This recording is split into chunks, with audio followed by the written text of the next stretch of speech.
আমার রাজা প্রিয় রাজা, আমার রাজা প্রিয় রাজা, বেরেলির ইমাম শাহ আহমদ রাজা, আলহামদুলিল্লাহি রাব্বিল আলামিন ওয়াসসালাতু ওয়াসসালামু আলা সাইয়্যিদিল মুরসালিন আম্মা বা'দ ফাআউযু বিল্লাহি মিনাশ শাইতানির রাজীম বিসমিল্লাহির রহমানির রহিম আসসালাতু ওয়াসসালামু আলাইকা ইয়া রাসূলুল্লাহ আসসালাতু ওয়াসসালামু আলাইকা ইয়া হাবিবাল্লাহ আসসালাতু ওয়াসসালামু আলাইকা ইয়া নবিয়াল্লাহ ওয়া আলা আলিকা ওয়া আসহাবিকা ইয়া নূরাল্লাহ। দূরের কাছের সকল দর্শক শ্রোতাকে জানাই আজকের আমাদের অনুষ্ঠানের পক্ষ থেকে স্বাগতম। দর্শক, আজকের প্রোগ্রামে আমরা আলা হযরত ইমামে আহলে সুন্নাত মুজাদ্দিদে দ্বীন মিল্লাত শাহ ইমাম আহমদ রেজা খান রহমতুল্লাহ তাআলা আলাইহির বরকতময় জীবন সম্পর্কে আমরা শ্রবণ করব। আর আজকে যে আমাদের প্রোগ্রামের আলোচ্য বিষয় তাও ইনশাআল্লাহুল কারীম আমরা শ্রবণ করব, আর তা হচ্ছে অলৌকিক ক্ষমতা ও আলা হযরত। দর্শক, আমরা আহলে সুন্নাতের নক্ষত্র এই প্রোগ্রামের আজকে যে আলোচ্য বিষয় নিয়ে নেওয়া হয়েছে কোরআন এবং হাদিস থেকে, বুজুর্গানে দিনের বাণী থেকে ইনশাআল্লাহুল কারীম আমরা শ্রবণ করব মুবাল্লিগে দাওয়াত ইসলামী থেকে ইনশাআল্লাহুল কারীম। আলোচনাতে যাওয়ার পূর্বে আমরা জানব আমাদের প্রিয় নবী, নবীদের নবী, আখিরি নবী হুজুর সাল্লাল্লাহু তাআলা আলাইহি ওয়াসাল্লামের প্রতি দুরূদ শরীফ পাঠ করার ফজিলত এবং বারাকাত। নবী রহমত, শফি উম্মত, মুস্তফা জান রহমত হুজুর সাল্লাল্লাহু তাআলা আলাইহি ওয়াসাল্লাম ইরশাদ ফরমান, যে ব্যক্তি প্রতিদিন সকাল এবং সন্ধ্যা তিনবার দুরূদ শরীফ পাঠ করবে, আল্লাহ তাবারক ওয়া তাআলা নিজের বদনতার দায়িত্ব অপরিহার্য করে নেন, আমি আমার বান্দার ওই দিন এবং ওই রাতের গুনাহ ক্ষমা করে দেব। আলহামদুলিল্লাহ, দুরূদ শরীফ পাঠকারী সৌভাগ্যবান। এই দুরুদের ওসিলায় আল্লাহ তাবারক ওয়া তাআলা দুরূদ শরীফ পাঠকারীর গুনাহকে ক্ষমা করেন। আল্লাহ আমাদেরকে বেশি পরিমাণে দুরুদ ও সালাম পাঠ করার তৌফিক দান করুন। সাল্লু আলাল হাবিব সাল্লাল্লাহু তাআলা আলা মুহাম্মদ সাল্লাল্লাহু তাআলা আলাইহি ওয়াসাল্লাম সালাতু ওয়া সালামান আলাইকা ইয়া রাসূলুল্লাহ। মাদানী চ্যানেলের দর্শক শ্রোতা, আমরা ইনশাআল্লাহুল কারীম আমাদের আজকের এই প্রোগ্রামের আলোচ্য বিষয়ের দিকে আমরা যাব। আমাদের আজকের যে আলোচ্য বিষয় অলৌকিক ক্ষমতা ও আলা হযরত। এটা ইসলামী একটি টপিক, বিষয়, সাবজেক্ট। ইসলামী যেই এর বুনিয়াদি যেই নলেজ, যে জ্ঞান, এর একটা অংশ কিন্তু আজকের আমাদের আলোচ্য বিষয়। এ সম্পর্কে ইনশাআল্লাহুল কারীম আমরা শ্রবণ করব। এর পূর্বে মাদানী চ্যানেলের দর্শক শ্রোতা, আমাদের যে প্রশ্ন, গতকালকে যে প্রশ্ন ছিল, যারা সঠিক উত্তর দিয়েছেন তাদের নাম আমরা শুনবো। আমাদের প্রশ্ন ছিল সৈয়দ আলা হযরত ইমামে আহলে সুন্নাত ইমাম আহমদ রেজা খান রহমতুল্লাহ তাআলা আলাইহির পবিত্র মাজার শরীফ কোথায় অবস্থিত। যারা সঠিক উত্তর দিয়েছেন তাদের নাম হচ্ছে বিনতে আব্দুল গফফার, লালমনিরহাট। এরপর হচ্ছে আপনার আরেকজন উত্তর দিয়েছেন বিনতে মোহাম্মদ,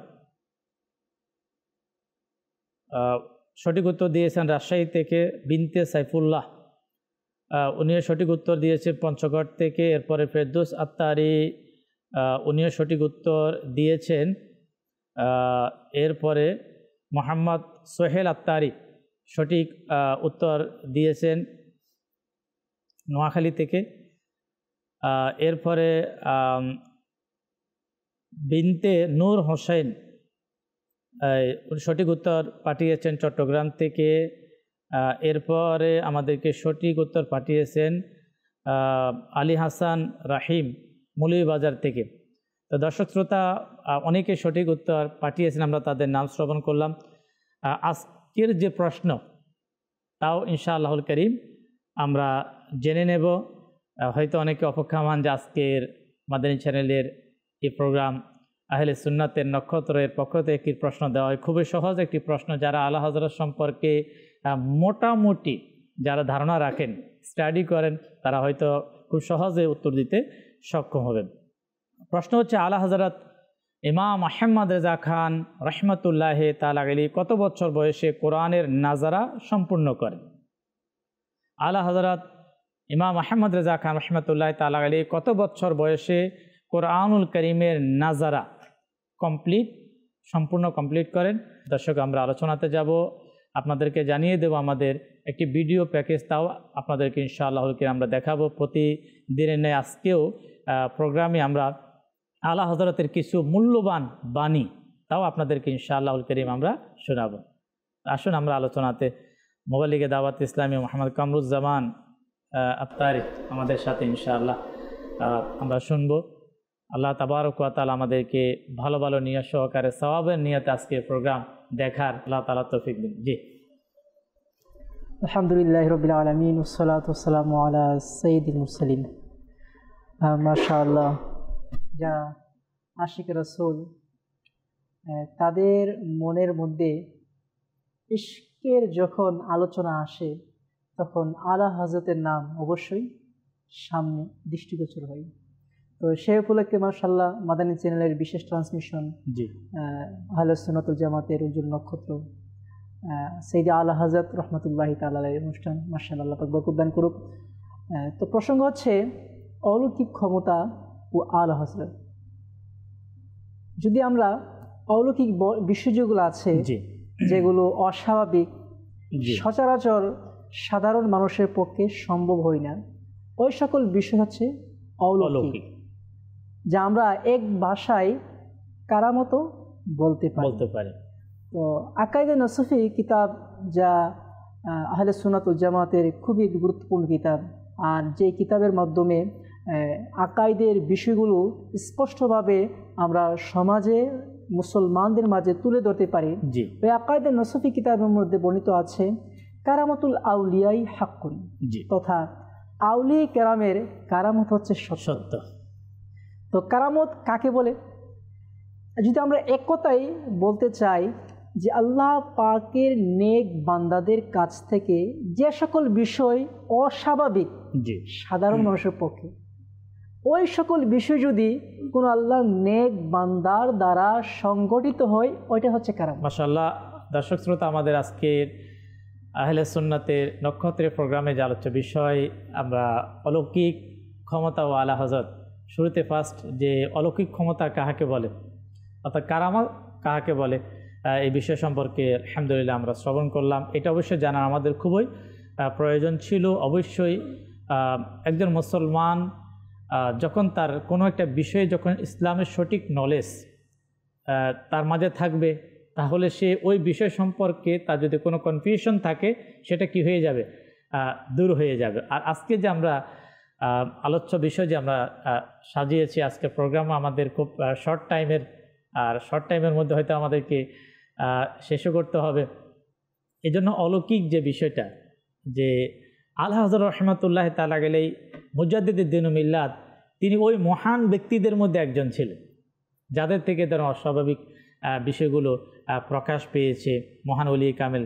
ইনশাআল্লাহ তাও আমরা আজকে আমাদের মুবাল্লিগে দাওয়াত ইসলামী যারা রয়েছেন আলা হযরতের সেই অলৌকিক যে আল্লাহ তাবারক ওয়া তাআলা ওনাকে যেই মর্তবা মর্যাদা দিয়েছেন, এই থেকে কিছু আলোচনা ইনশাআল্লাহ আসবে। আমাদের মুবাল্লিগে দাওয়াত ইসলামী শব্বির আত্তারির সাথে রয়েছেন। জি, আলহামদুলিল্লাহি রাব্বিল আলামিন ওয়াসসালাতু ওয়াসসালামু আলা সাইয়্যিদিল আমবিয়া ওয়াল মুরসালিন, আম্মা বা'দ, ফাআউযু বিল্লাহি মিনাশ শাইতানির রাজিম, বিসমিল্লাহির রহমানির রহিম। ইমরান ভাই, জি, আজকে টপিক হচ্ছে অলৌকিক ঘটনা, অলৌকিক ক্ষমতা আর আলা হযরত।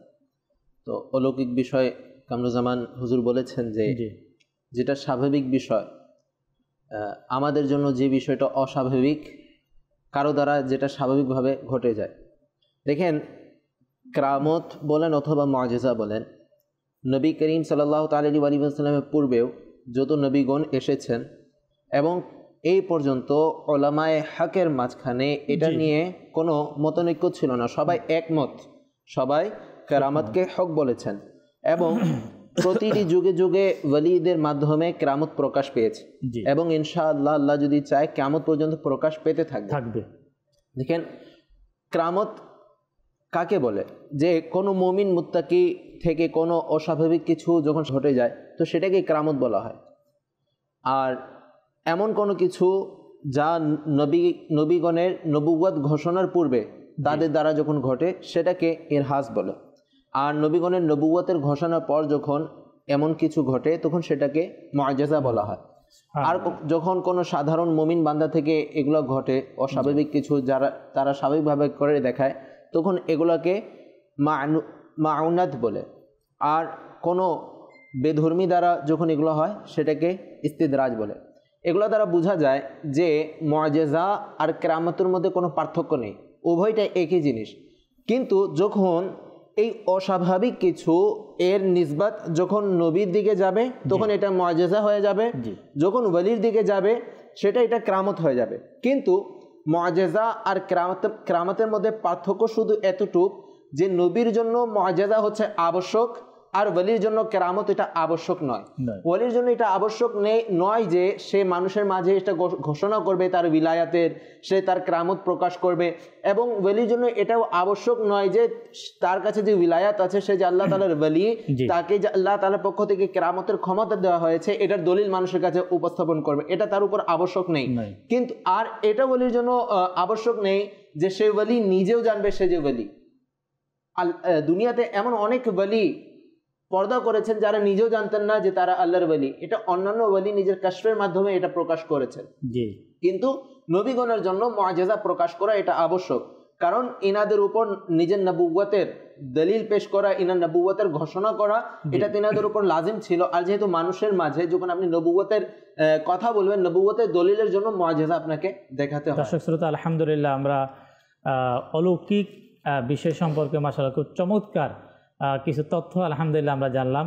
ইনশাআল্লাহ আবারও যাব আমাদের শব্বির ভাই থেকে ইনশাআল্লাহ জানবো।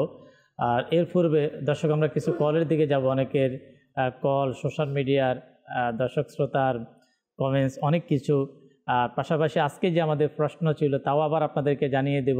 আলা হযরত ইমাম আহলে সুন্নাত ইমাম আহমদ রেজা খান রাহমাতুল্লাহ তাআলা আলাইহি কত বছর বয়সে কোরআনের নাজারা কমপ্লিট করেন? জি, কল চালিয়ে দিন। আমার নাম মোহাম্মদ মেহবুব, আমি সাউথ আফ্রিকা থেকে বলছিলাম। মাদানী চ্যানেলের অনুষ্ঠান আহলে সুন্নাতের নক্ষত্র, এই অনুষ্ঠানটি আমার অনেক ভালো লাগে, আমি নিয়মিত দেখার চেষ্টা করি। আমার জন্য দোয়া করবেন।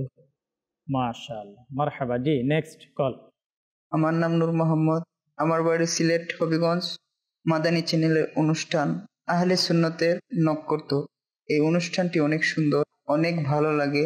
এই অনুষ্ঠানে আমরা মুবাল্লিগ ইসলামী ভাই থেকে জানতে পারি আলা হযরত রহমতুল্লাহ তাআলা আলাইহি তার ইলমি দ্বীনের কতটুকু আগ্রহ ছিল। মাশাআল্লাহ। জি, নেক্সট কল। আমার নাম মোহাম্মদ গুলাম ইয়াসিন আখতারি, আমি বিবাড়ি থেকে বলছি। মাশাআল্লাহ, আজকের অনুষ্ঠান আহলে সুন্নাতের নক্ষত্র এবং বিষয় হচ্ছে অলৌকিক ক্ষমতা ও আল হযরত। অনেক সুন্দর অনুষ্ঠানটি এবং দেখতে ভালো লাগতেছে। আল্লাহ তাআলা দাওয়াত ইসলামীকে এবং দাওয়াত ইসলামী সকল মুবাল্লিগদেরকে দিন দিন তারা কি উন্নতি দান করুক, তাদের জন্য দোয়া করবেন এবং আমার আম্মুর জন্য বেশি করে দোয়া করবেন। ইনশাআল্লাহ। মাশাআল্লাহ, শুকরিয়া যারা আমাদেরকে কল করেছেন। দর্শক শ্রোতা, আমাদের একটা ভিডিও প্যাকেজ রয়েছে, চাচ্ছি তা আপনাদেরকে ইনশাআল্লাহ আল কারীম দেখাবো। তারপরে আমরা আবার আমাদের মুবাল্লিগদের থেকে আমাদের আজকের যে আলোচ্য বিষয় সম্পর্কে আমরা জানবো। জি, ভিডিও চালিয়ে দিন। সল্লু আলাল হাবিব সাল্লাল্লাহু আলা মুহাম্মদ সাল্লাল্লাহু আলাইহি ওয়াসাল্লাম। আমরা আজ আলা হযরত রহমতুল্লাহি তাআলা আলাইহির কীরকম অন্তর্দৃষ্টি ছিল, কিভাবে তিনি মানুষের ভিতরের খবরও জেনে যেতেন সে সম্পর্কে একটা ঘটনা শ্রবণ করব। এক ব্যক্তি আলা হযরত রহমতুল্লাহি তাআলা আলাইহির মহান খিদমতে উপস্থিত হয়ে আরজ করল, ইয়া সৈয়দি, আমার স্ত্রী মারা গেছে, ঘরের মধ্যে লাশ পড়ে আছে, কিন্তু আমার কাছে টাকা পয়সা নেই, আপনি কিছু সাহায্য করুন। সৈয়দি আলা হযরত রহমতুল্লাহি তাআলা আলাইহি তার অন্তর্দৃষ্টির মাধ্যমে ওই ব্যক্তির চালবাজি সম্পর্কে জেনে নিলেন, কিন্তু তবু তাকে অপদস্থ করে বের করে দিলেন না, বরং কিছু টাকা হাজী জাকাউল্লাহ খান সাহেব কাদরি রহমতুল্লাহি তাআলা আলাইহিকে দিয়ে বললেন যে আপনি তার সাথে চলে যান এবং কাফন দাফন ইত্যাদির ব্যবস্থা করে দিন। তিনি আদেশ অনুসারে তার সাথে যান এবং কিছুক্ষণ পর ফিরে এসে যে টাকা নিয়ে গিয়েছিল তা আলা হযরত রহমতুল্লাহি তাআলা আলাইহিকে ফিরিয়ে দিল এবং আরজ করল, সেই ব্যক্তি কিছু দূর গিয়ে আমাকে বলল, ভাই, লাশ ইত্যাদি কিছু নয়, আসলে বিষয়টি হলো আমার কাছে যা টাকা ছিল তা আমি জুয়া খেলায় হেরে গেছি, সুতরাং যে টাকা আপনি নিয়ে এসেছেন তার অর্ধেক আপনি রেখে দিন এবং বাকি অর্ধেক আমাকে দিয়ে দিন। প্রিয় ইসলামী ভাইয়েরা এবং মাদানী চ্যানেলের দর্শকবৃন্দ, এই ঘটনা থেকে আমরা এটা জানলাম, যারা ওলিয়ে কামিল আছে, যারা আল্লাহ তাআলার খাস বান্দা, তিনারা বান্দার অন্তরের খবরও জেনে যান। এবং এ ঘটনা থেকে আরেকটা মাদানী ফুল আমরা এটাও দেখলাম যে আল্লাহ হযরত রহমতুল্লাহি তাআলা আলাইহির সংশোধন করার পদ্ধতি, তিনার উত্তম চরিত্র কীরূপ ছিল। আল্লাহ হযরত রহমতুল্লাহি তাআলা আলাইহি ওনার অন্তর্দৃষ্টির মাধ্যমে ওই ব্যক্তি যে মিথ্যা বলছে, তার ঘরে যে মৃত্যু হয়নি সেটা জেনে গিয়েছিলেন, কিন্তু তারপরও তাকে অপমান অপদস্থ করার পরিবর্তে এমন বুদ্ধিমত্তা অবলম্বন করলেন যে সেই ব্যক্তি নিজের মন্দ ইচ্ছায় বিফল হলো। এমনিভাবে এই ঘটনা থেকে এটাও জানা গেল যে কোনো মুসলমানের এটা শোভা পায় না যে সে অন্য মুসলমানের ক্ষতি সাধন করবে। আসুন এ প্রসঙ্গে দুটি হাদিসে মুবারকা লক্ষ্য করি। এক, ইশাত হচ্ছে সত্যবাদিতাকে নিজের মধ্যে আবশ্যক করে নাও, কেননা এটি নেকির সাথে এবং এই দুটি জান্নাতে নিয়ে যাবে। আরও বলা হচ্ছে যে তোমরা মিথ্যা থেকে বিরত থাকো, কেননা এটি গুনাহের সাথে এবং এই দুটি জাহান্নামে নিয়ে যাবে। এবং 2 নম্বর ইশাত হচ্ছে যে আমাদের সাথে ধোঁকাবাজি করে সে আমাদের অন্তর্ভুক্ত নয়, আর প্রতারণা ও ধোঁকা জাহান্নামে নিয়ে যায়। প্রিয় ইসলামী ভাইরা, কোনো মুসলমানের উচিত নয় যে সে অপর মুসলমানের ক্ষতি করবে, তার সাথে মিথ্যা বলবে, চালাকি করবে এবং মিথ্যার আশ্রয় নেবে। প্রত্যেক মুসলমানের উচিত আমার আলা হজরতের যেরকম আখলাক, যেরকম চরিত্র ছিল সেরকম সৎ চরিত্রের অধিকারী হওয়া। আল্লাহ তাআলা আমাদেরকে বোঝার তৌফিক দান করুন, আমিন। বিজাহিন নবীল আমিন সাল্লাল্লাহু আলাইহি ওয়াসাল্লাম। মাশাআল্লাহ, আলহামদুলিল্লাহ। দর্শক শ্রোতা, আমরা খুবই গুরুত্বপূর্ণ একটা দিক, যেটা আল্লাহ তাবারক ওয়া তাআলা আলা হযরত ইমাম মুহাম্মদ রেজা খান রাহমাতুল্লাহি তাআলা আলাইহি নিয়ামত দিয়েছেন। দুটো দিক আমরা আজকে ভিডিও থেকে আলহামদুলিল্লাহ জানলাম। উত্তম আদর্শ কেমন হওয়া উচিত আলা হযরত থেকে আমরা আলহামদুলিল্লাহ আমরা শিখতে পারলাম। পাশাপাশি একটা বিষয় যেটা আপনার অনেকের ওয়াসওয়াসা আসতে পারে, আল্লাহ তাবারক ওয়া তাআলার ফানা, যে আলা হযরত রাহমাতুল্লাহি তাআলা আলাইহি তার সম্পর্কে জেনে গেলেন, তার অন্তর সম্পর্কে, তার যে খেয়াল চিন্তা চেতনা সম্পর্কে জেনে গেলেন। এই সম্পর্কে হয়তো অনেকের মায়াদাল্লাহ আল্লাহ তাআলার পানা খারাপ চিন্তা চেতনা আসতে পারে। এটা কিভাবে সম্ভব? যদি কেউ এটাকে অস্বীকার করে সে তো নবী পাক সাল্লাল্লাহু তাআলা আলাইহি ওয়াসাল্লামের হাদিসকে অস্বীকার করবে, যেহেতু হাদিস শরীফের মধ্যে এটা স্পষ্টভাবে ইনশাআল্লাহ মোবাইলে দাওয়াত ইসলামী থেকেও আমরা এই দিকটাও ইনশাআল্লাহুল কারীম আমরা জানবো। যে আমরা জানবো ইনশাআল্লাহ আমরা যে আলা হযরত রাহমাতুল্লাহি তাআলা আলাইহির অলৌকিক যে বিষয়টি আমরা ইতিমধ্যে শ্রবণ করেছি, আপনি ব্যক্ত করেছেন যে দুটি বিষয় আমরা খুব সহজেই উপলব্ধি করতে পারি। একটি হচ্ছে আলা হযরত রাহমাতুল্লাহি তাআলা আলাইহির উত্তম আচরণ, উত্তম আদর্শ। অপরটি হচ্ছে যে আলা হযরত রাহমাতুল্লাহি তাআলা আলাইহির অন্তর্দৃষ্টি, ফেরাসাত। হাদিসে পাকের মধ্যে রয়েছে ইত্তাকু ফিরাসাতাল মুমিনি ফাইন্নাহু ইয়ানজুরু বিনুরিল্লাহ। সুবহানাল্লাহ। হাদিসে পাকের মধ্যে রয়েছে তোমরা মুমিনের ফেরাসাত তথা অন্তর্দৃষ্টিকে ভয় করো, কেননা ফাইন্নাহু ইয়ানজুরু বিনুরিল্লাহ, তারা আল্লাহ পাকের প্রদত্ত নূর দ্বারা দেখেন। মানে তাদের দেখা আমাদের দেখার মধ্যে পার্থক্য আছে। আমি দেখি সাধারণ চোখ দিয়ে, কিন্তু তারা দেখে আল্লাহ পাকের এক্সট্রা পাওয়ার দিয়ে। আল্লাহ সুবহানাহু ওয়া তাআলা যদি কোনো মানুষকে, কোনো নেক বান্দাকে কিছু বিশেষত্ব দান করেন, মহত্ব দান করেন, তখন সেটার পার্থক্য হচ্ছে ভিন্ন রকম। আর সাইয়্যিদ আলা হযরত রাহমাতুল্লাহি তাআলা আলাইহির প্রসঙ্গে যখন আলোচনা আসে, তাও আবার অলৌকিক ঘটনা। ইতিমধ্যে আমরা একটি শুনেছি, যে আমরা আরও একটি বিষয়ে আরও একটি কারামত আমরা যুক্ত করতে চাই। বর্ণিত আছে 1901 সনে খ্রিস্টাব্দে আলী খান সাহেব নামক আলা হযরতের এক মুরিদ এক গ্রামে শিকারে গেলেন। সেখানে শিকারে লক্ষ্যভ্রষ্ট হয়ে একটি মানুষের গায়ে লেগে গেল, আর সে সাথে সাথে মারা গেল। অতঃপর আলী খান সাহেবকে গ্রেফতার করা হলো এবং তার বিরুদ্ধে পরিকল্পিত হত্যা মামলা দায়ের করা হলো। তো যথারীতি ফাঁসির হুকুমও জারি করা হলো। তো আলা হযরত রাহমাতুল্লাহি তাআলা আলাইহির খেদমতে কয়েকজন ভক্ত গিয়ে জানালেন, আরজ করলেন, হুজুর খান সাহেব তিনি তো তাকে ফাঁসির আদেশ দেওয়া হয়েছে, এখন কি করা যায়? তো সাইয়্যিদি আলা হযরত রহমতুল্লাহি তাআলা বললেন, যাও আমি তাকে ফাঁসি থেকে মুক্তি দিয়ে দিলাম। আল্লাহ, কত বড় কথা! বাস্তব প্রমাণ কি? ফাঁসির নির্দিষ্ট তারিখের পূর্বে কয়েকজন লোক আলী খান সাহেবের কাছে গেলেন, তার সাথে সাক্ষাৎ করলেন এবং কাঁদতে লাগলেন। আর আলী খান সাহেবকে তাদেরকে আশ্বস্ত করলেন যে আলা হযরত আপনাকে মুক্তি দিয়েছে। যখন এ কথা তিনি শুনলেন, তো তার নিজের মধ্যেও একটি কনফিডেন্স, আত্মবিশ্বাস ছিল যে না, আমার প্রিয় মুর্শিদ, আমার সাইয়্যিদি, আমার আকা আলা হযরত যেহেতু বলে দিয়েছেন, তো আমার ফাঁসি কখনো হবে না। তো নির্দিষ্ট সময়ে ফাঁসির কাস্টে নিয়ে যাওয়া হলো এবং তাকে জিজ্ঞাসা করা হলো, শেষ ইচ্ছার ব্যাপারে জিজ্ঞাসা করা হলো। তো গলায় ফাঁসির রশিও লাগানো হলো। যখন টাইম হয়ে যাবে, ফাঁসি ঝুলানো হবে, ইতিমধ্যে সংবাদ আসলো যে অমুক ব্রিটিশ শাসকের আজকে মুকুট পরানো হয়েছে, সে সুবাদে কয়েকজন বন্দীকে মুক্তি দেওয়া হয়েছে, আর তন্মধ্যে তার নামও অন্তর্ভুক্ত। অতএব তাকে ফাঁসির কাঠগড়া থেকে মুক্তি দিয়ে শান্তিতে বাড়িতে ফিরে দিল। আল্লাহু আকবার। মাদানী চ্যানেলের দর্শক শ্রোতা, দেখুন এটি হচ্ছে আল্লাহ তাআলার প্রিয় বান্দাদের শান। আল্লাহ তাআলা তাদেরকে কেমন ক্ষমতা, কেমন ইজ্জত তাদেরকে দান করেন। আর যাদেরকে দিয়েছেন তাদের মধ্যে একজন হচ্ছেন আলহামদুলিল্লাহ চতুর্থ শতাব্দীর মুজাদ্দিদ আলা হযরত ইমাম আহমদ রেজা খান রহমতুল্লাহ তাআলা আলাইহি।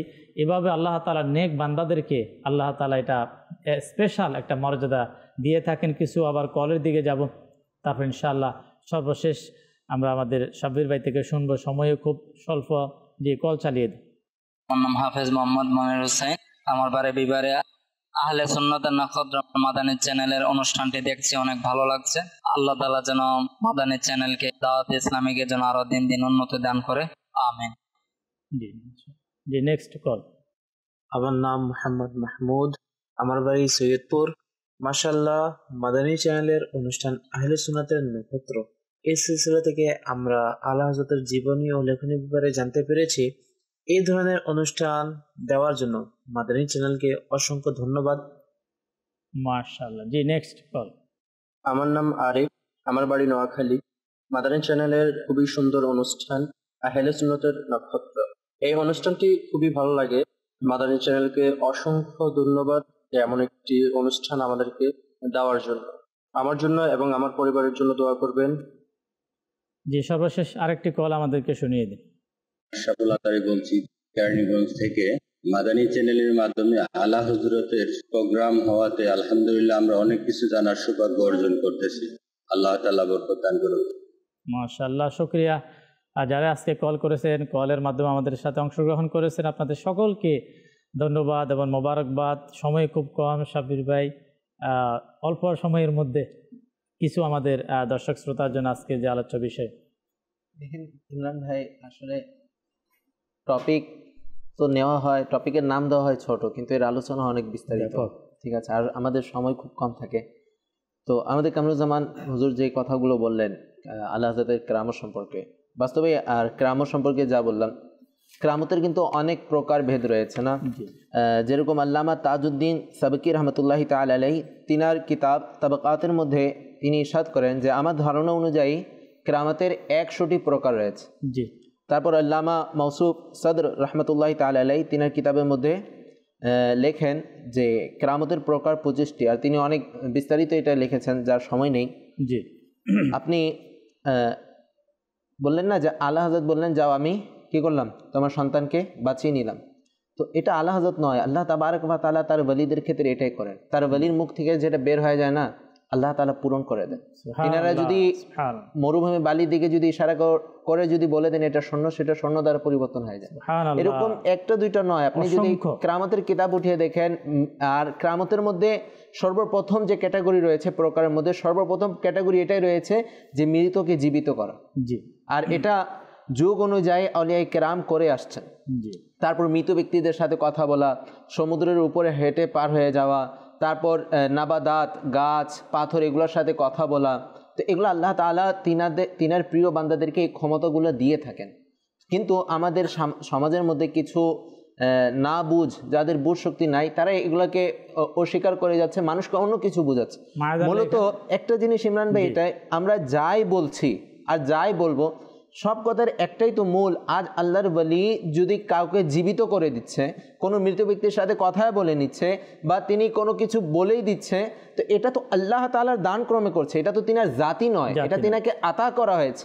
আমাদের তো আকীদা এটাই যে আল্লাহ তাআলা দান ক্রমে আল্লাহ তাআলা তিনাকে এই ক্ষমতা দিয়েছে, আমার কাছে সে ক্ষমতা নেই। যদি আল্লাহ তাআলা সেই নেক বান্দার যে ক্ষমতা যেটা আল্লাহ তাবারক ওয়া তাআলা দিয়েছেন সেটাকে যদি অস্বীকার করা হয় মা'আদাল্লাহ, তাহলে মূলত কি আল্লাহ তাআলার ক্ষমতাকে অস্বীকার করা হচ্ছে না? যেরকম আলা হযরতের বিষয়ে যে আলা হযরতের একটি কিতাব রয়েছে মুআয়্যান মুবিন বাকার দৌরে শামসে ওয়া সুকুনে জমিন, এই কিতাব লেখার কারণ ছিল যে ওই সময় সায়েন্সদার বলেছিল যে 17 ডিসেম্বর কি হবে, জমিন ধ্বংস হয়ে যাবে আকাশের কিছু নক্ষত্র একসাথে সাথে মিলার কারণে।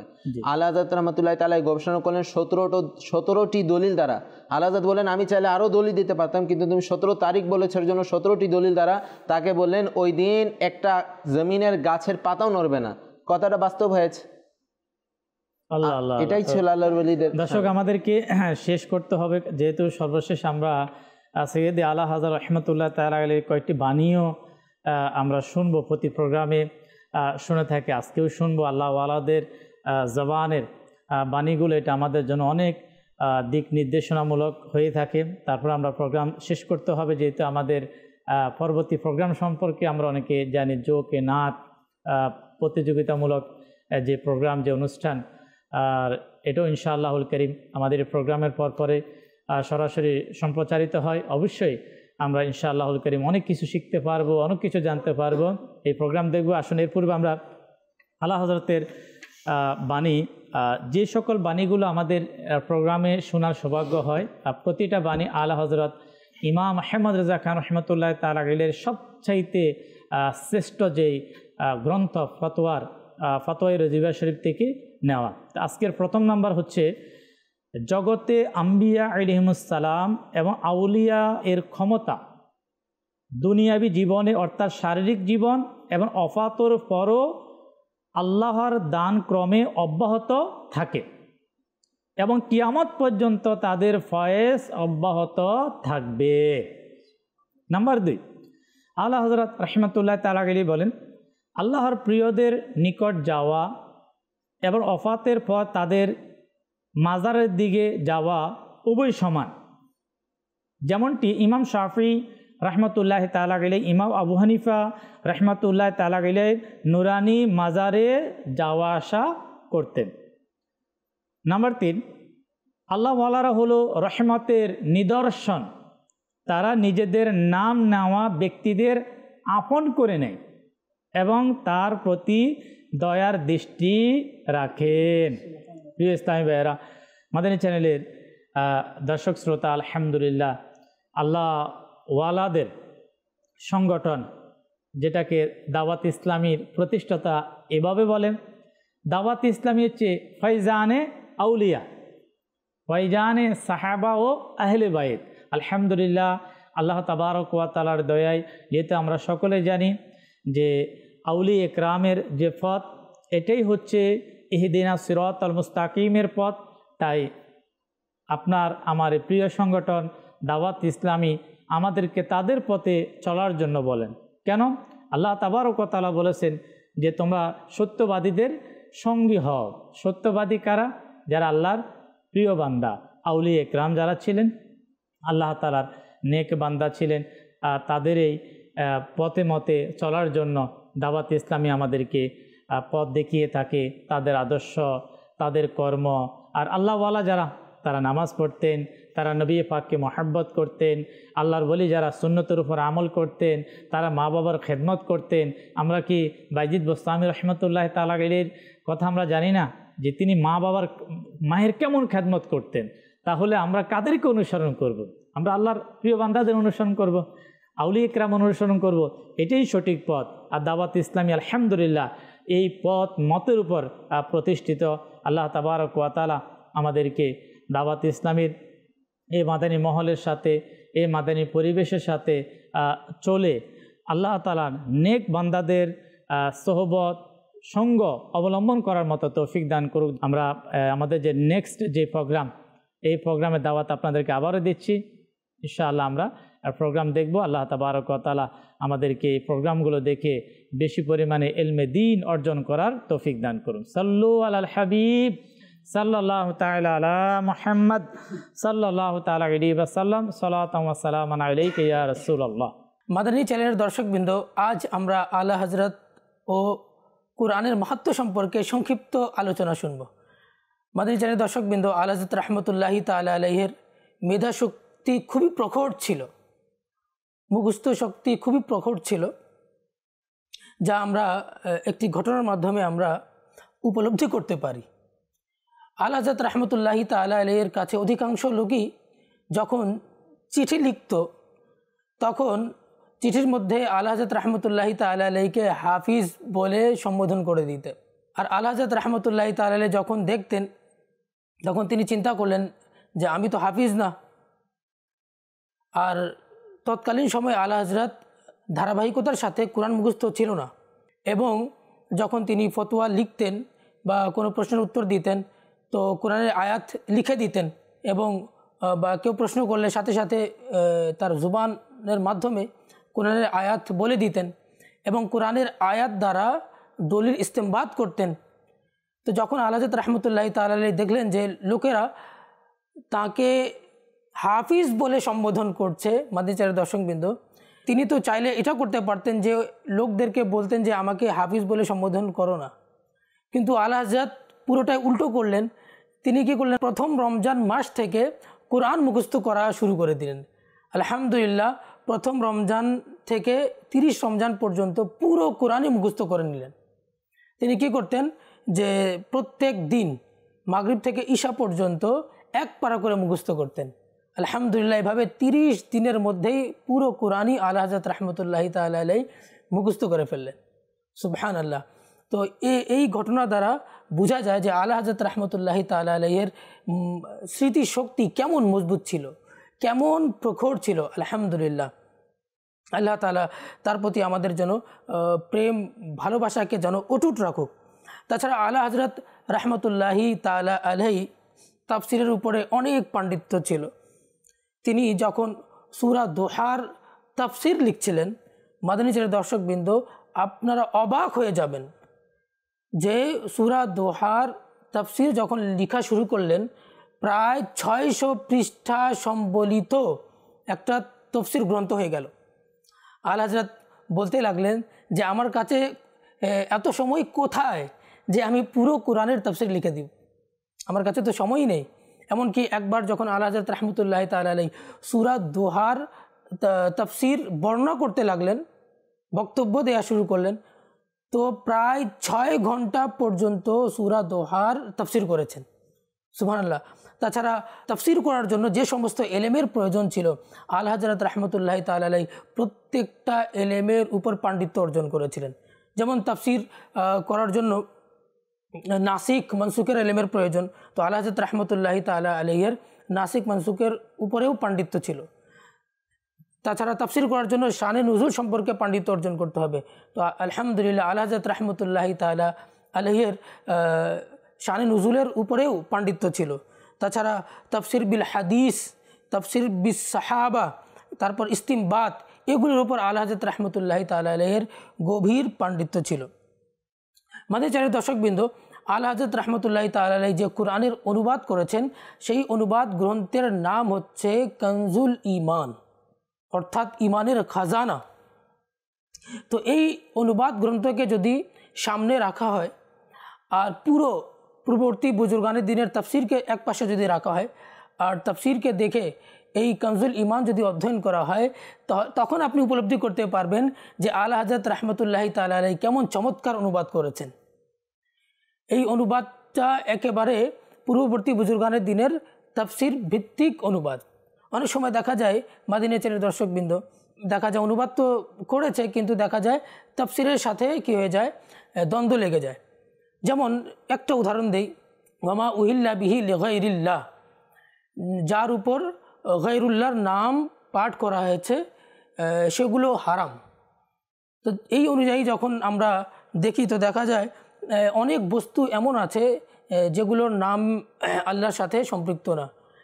মনে করেন কোনো দ্রব্য বস্তুর নাম হচ্ছে অমুক, কোনো কোম্পানির নাম অমুক, বা কোনো আরও বিভিন্ন বস্তু আছে যেগুলোর নাম আল্লাহর নামের সাথে রাখা হয় নাই। তো এক্ষেত্রে একটা মিসকনসেপশন চলে আসে, যে মিসআন্ডারস্ট্যান্ডিং চলে আসে, যে হয়তোবা এখানে কোরআনের আয়াতের মধ্যে বলা হচ্ছে যার উপর আল্লাহ ব্যতীত অন্য কারো নাম নেওয়া হয়েছে সেটা হারাম। কিন্তু এক্ষেত্রে মানুষের বিভ্রান্ত হওয়ার সম্ভাবনা রয়েছে। আলহামদুলিল্লাহ, আলা হযরত রাহমাতুল্লাহি তাআলা আলাইহি যখন অনুবাদ পড়বেন তখন দেখা যাবে যে এখানে মানুষ বিভ্রান্ত হবে না, বরঞ্চ মানুষের ঈমান মজবুত হয়ে যাবে। তাফসীরে জালালাইনের মধ্যে এই আয়াতের ব্যাখ্যার পাশে লেখা আছে যে আই ওয়াক্তি জবহিন, অর্থাৎ যখন কোনো পশুকে জবেহ করার সময় যখন আল্লাহ ব্যতীত অন্য কারো নাম নেওয়া হবে তখন ওই পশু হারাম হয়ে যাবে। তো আলা হযরত রাহমাতুল্লাহি তাআলা আলাইহি একেবারে তাফসীর ভিত্তিক অনুবাদ করেছেন। এই অনুবাদ যদি পড়া হয় তাহলে মানুষ বিভ্রান্ত হবে না। এভাবে অনেকগুলো আয়াতে কারিমাও আছে যে আয়াতে কারিমার মধ্যে দেখা গিয়েছে যে আলা হযরত ব্যতীত অন্যদের অনুবাদের মধ্যে আমরা দেখেছি মানুষ পড়লে একটু বিভ্রান্তির দিকে চলে যায়। কিছু কিছু অনুবাদের মধ্যে দেখেছি যে রাসূলুল্লাহ সাল্লাল্লাহু আলাইহি সাল্লামের অবমাননা সাব্যস্ত হয়ে যাচ্ছে। কিছু কিছু অনুবাদের মধ্যে দেখেছি আল্লাহ সুবহানাহু ওয়া তাআলার শানের পরিপন্থী অনুবাদ হয়ে গেছে। কিন্তু আলহামদুলিল্লাহ, যদি আপনি কানজুল ঈমান অধ্যয়ন করেন তো দেখবেন যে কানজুল ঈমানের অনুবাদের মধ্যে আল্লাহ সুবহানাহু ওয়া তাআলার শানে উলুহিয়তকেও রক্ষা করা হয়েছে এবং শানে রিসালাতকেও রক্ষা করা হয়েছে। কয়েকটা উদাহরণ দিব মাদানী চ্যানেলের দর্শকবৃন্দ। দেখুন যে একটা আয়াতে কারিমা আছে যে নাসুল্লাহ ফানাসিয়াহুম। তো আমি অনেক অনুবাদ দেখেছি, অনুবাদের মধ্যে লেখা আছে নাসুল্লাহ, তারা আল্লাহকে ভুলে গেছে, ফানাসিয়াহুম, আল্লাহ তাদেরকে ভুলে গেছেন। কিন্তু আল্লাহ তাআলা ভুলে যাওয়া থেকে পবিত্র। কিন্তু আলা হযরতের অনুবাদ যখন পড়বেন এর ভাবানুবাদ একটু শুনুন। আলা হযরত কীভাবে অনুবাদ করেন? নাসুল্লাহ, তারা আল্লাহকে ভুলে গেছে, ফানাসিয়াহুম, আল্লাহ তাআলা তাদেরকে পরিত্যাগ করে দিয়েছেন। তো দেখেন এখানে শানে উলুহিয়তকে রক্ষা করা হচ্ছে। আবার দেখা যায় ওয়াজাদাকা দাল্লান ফাহাদা। এই আয়াতে কারিমার অনুবাদের ক্ষেত্রে আমি দেখেছি অনেক অনুবাদের মধ্যে ওয়াজাদাকা দাল্লান, যে আল্লাহ তাআলা আপনাকে পেয়েছেন, দাল্লান পথভ্রষ্ট। তো দাল্লান শব্দের অনুবাদ পথভ্রষ্ট করে দিয়েছে। এক্ষেত্রে কী হয়ে যাচ্ছে যে রাসূল করিম সাল্লাল্লাহু আলাইহি সাল্লামের শানে রিসালাতের মধ্যে কি আঘাত আসছে। কিন্তু আলহামদুলিল্লাহ, আপনি কুরবান যান, আপনি উৎসর্গ হয়ে যান আলা হযরত রাহমাতুল্লাহি তাআলা আলাইহির অনুবাদের প্রতি। আলা হযরত অনুবাদ করেছেন ওয়াজাদাকা দাল্লান, আল্লাহ তাআলা আপনাকে স্বীয় প্রেমে আত্মহারা পেয়েছেন, ফাহাদা, অতঃপর নিজের দিকে পথ দেখিয়েছেন। সুবহানাল্লাহ। দেখুন মাদানী চ্যানেলের দর্শকবৃন্দ, কতই না চমৎকার অনুবাদ আলা হযরত রাহমাতুল্লাহি তাআলা আলাইহি করেছেন। তো বোঝা যায় যে আলা হযরতের মাঝে কেমন রাসূল প্রেম ছিল, কেমন খোদা প্রেম ছিল, কত সুন্দর অনুবাদ করেছেন। এভাবে অনেক আয়াতে কারিমা রয়েছে মাদানী চ্যানেলের দর্শকবৃন্দ, অনেক অনেক। এটার জন্য ব্যাপক সময়ের প্রয়োজন। আরও কয়েকটা উদাহরণ দেই, যেমন ইন্না ফাতাহনা লাকা ফাতহাম মুবিনা লিয়াগফিরা লাকা আল্লাহু মা তাকদ্দামা মিন যামবিকা ওয়া মা তাআখার। তো এই আয়াতে কারিমার অনুবাদ করতে গিয়ে দেখা গেছে অনেকে অনুবাদ এভাবে করে ফেলেছে যে নিশ্চয় আমি আপনাকে বিজয় দান করেছি, লিয়াগফিরা লাকা আল্লাহু, যাতে করে আল্লাহ তাআলা আপনার পূর্ববর্তী এবং পরবর্তী গুনাহকে ক্ষমা করে দেন। কিন্তু মাদানী চ্যানেলের দর্শকবৃন্দ, নবীরা তো নিষ্পাপ, নবীগণ নিষ্পাপ, নবীদের দ্বারা কোনো গুনাহ সংগঠিত হয় না। তো আলহামদুলিল্লাহ, আলা হযরত রাহমাতুল্লাহি তাআলা যখন এই আয়াতে কারিমার অনুবাদ করেছেন, তিনি করেছেন যে নিশ্চয়ই আল্লাহ তাআলা আপনাকে স্পষ্ট বিজয় দান করেছেন এবং আপনার কারণে আল্লাহ তাআলা আপনার পূর্ববর্তী এবং পরবর্তীদের গুনাহকে ক্ষমা করে দিয়েছেন। দেখেন এখানে আলা হযরত ব্যতীত অন্য অনুবাদের ক্ষেত্রে দেখা যাচ্ছিল যে রাসূল করিম সাল্লাল্লাহু আলাইহি সাল্লামের শানে আঘাত আসছে, কিন্তু আলা হযরত রাহমাতুল্লাহি তাআলা আলাইহি এমন অনুবাদ করেছেন যাতে শানে রিসালাত সুরক্ষিত আছে। আলহামদুলিল্লাহ, আল্লাহ তাআলা যেন আমাদেরকে অধিক হারে কানজুল ঈমান অধ্যয়ন করার তৌফিক দান করুক। সাল্লু আলাল হাবিব সাল্লাল্লাহু তাআলা আলা মুহাম্মদ সাল্লাল্লাহু আলাইহি ওয়াসাল্লাম। আমার রাজা প্রিয় রাজা, আমার রাজা প্রিয় রাজা, বেরে